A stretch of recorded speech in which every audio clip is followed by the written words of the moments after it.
The dining hall of Blackstone Keep was built to remind visitors of their place, vaulted stone arches clawing toward the ceiling, banners of conquered clans hanging like frozen screams, and a long obsidian table where the Alpha King's court dined beneath chandeliers made from crystal mined before recorded history. But no one noticed the architecture when the waitress spoke, because the moment her voice carried across the hall, time itself seemed to hesitate, the scrape of cutlery pausing mid-air.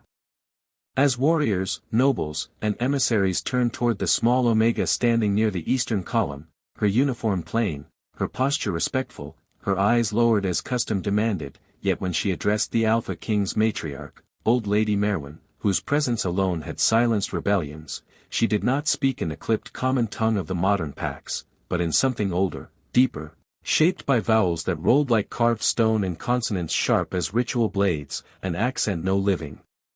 court scholar should have recognized, yet somehow everyone felt in their bones, because it was the high tongue of the first dens, a language spoken before the Alpha thrones were crowns and before Omegas were taught to bow, and Lady Merwin's hand trembled as her goblet slipped slightly, her pale eyes snapping to the girl with a shock that rippled through the hall faster than fear, faster than scent, and the Alpha King himself, Rowan Blackstone, undefeated, unmoved, lethal in stillness, slowly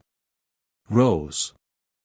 from his seat, his gaze cutting through the space between them as the waitress finished her sentence with a respectful incline of her head, unaware or unwilling to acknowledge the earthquake she had triggered, because no one alive should have been able to speak to the matriarch in that tongue unless they had been taught by the ancients themselves, and whispers broke out like sparks hitting dry timber, some courtiers standing, others frozen, as Lady Merwin finally spoke, her voice hoarse,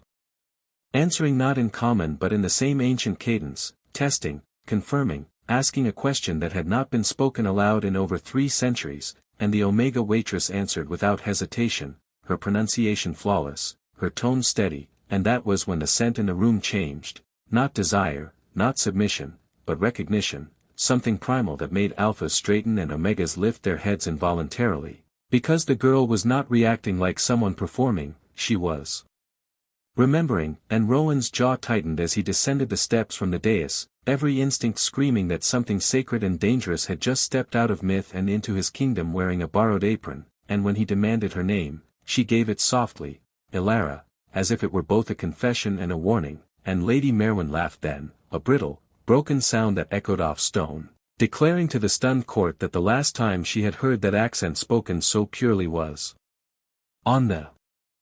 night the first treaty was sealed in blood and starlight, when the Omegas were not servants but keepers of memory, when their voices carried law, and Ilara finally raised her eyes, meeting the Alpha King's gaze not in challenge but in quiet certainty, explaining in that same ancient tone that she had come only to serve, only to observe, because the old story said the throne would forget itself, and when it did, an Omega would remind it who it was meant to protect, not rule, and the silence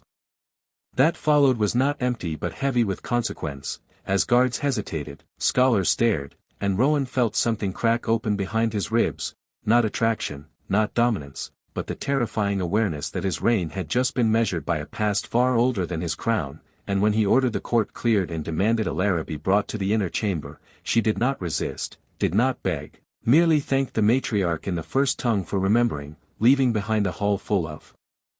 shaken power and the undeniable truth that history had just walked back into the world disguised as an Omega waitress, and nothing in Blackstone Keep would ever be the same again.